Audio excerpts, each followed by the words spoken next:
26ရက်တလ2026အတွက်နောက်ဆုံးရဘောလုံးအားကစားသတင်းများ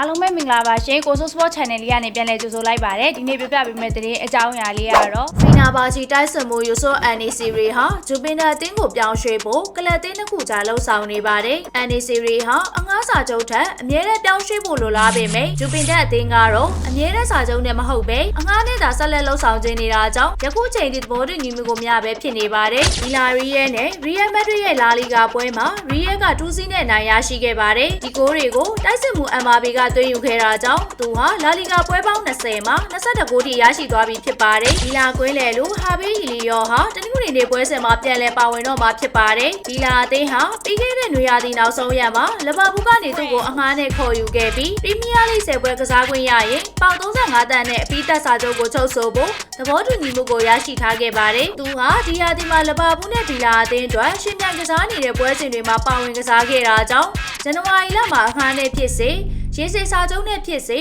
တတိယဥရောပကလပ်တစ်ခုကိုပြောင်းရွှေ့နိုင်ခဲ့ပါဘူး။ဘာစီလိုနာဟာ2009ခုနှစ်မှာမွေးဖွားခဲ့တဲ့ပါရမီရှင်နော်ဝေတိုက်စစ်မှုအာဂျီတာပါရက်စ်ကိုခေါ်ယူဖို့သဘောတူညီမှုကိုရရှိတော့မှာဖြစ်ပါတယ်။ AS ရိုမာခန်စစ်မှုဇန်စီယိုကိုစကီဟာမကြသေးမီကစွမ်းဆောင်ရည်များကြောင့်ပိုလန်နိုင်ငံမှာ Reputation of the Year ဆုကိုရရှိခဲ့ပါတယ်။ AS Roma ကတော့၎င်းတို့ရဲ့နွေရာသီကြီးနှီးမြုပ်နှံမှုနဲ့အလွန်ကျဉ်းတဲ့အားရနေတာဖြစ်ပါတယ်။တောတင်ဟန်အသင်းဟာပရီးမီးယားလိနောက်ဆုံး5ပွဲမှာနိုင်ပွဲပြောက်ဆုံးနေပါတယ်။ဘန်လီနဲ့2-2တရေကြဝက်ဟန်နဲ့2-1ရှုံးနေဘုံမောင်းနဲ့3-2ရှုံးနေဆန်ဒါလန်နဲ့1-1တရေကြဘရက်ဖို့နဲ့စီစီတရေကြရရှိနေပါတယ်။လဘာဘူးဟာဘုံမောင်းနဲ့ပရီးမီးယားလိမှာ3-2နဲ့ရှုံးနေခဲ့ပါတယ်။ဒါကြောင့်လဘာဘူးဟာနောက်ဆုံးပရီးမီးယားလိ5ပွဲမှာ17မှတ်ဆုံးရှုံးခဲ့ပါတယ်။နိုင်ပွဲတစ်ပွဲမှမရရှိသေးပါဘူး။ဘိုင်ယန်မြူနစ်အသင်းဟာအိမ်ကွင်းမှာအော့စပတ်အသင်းကို2-1ဂိုးနဲ့ရှုံးနေခဲ့ပြီးဘွန်ဒလီဂါမှာရှုံးပွဲမရှိဆိုင်ခြင်းကိုရပ်တန့်စေခဲ့ပါတယ်။မန်ချက်စတာယူနိုက်တက်နဲ့ပွဲမတိုင်ခင်မှာ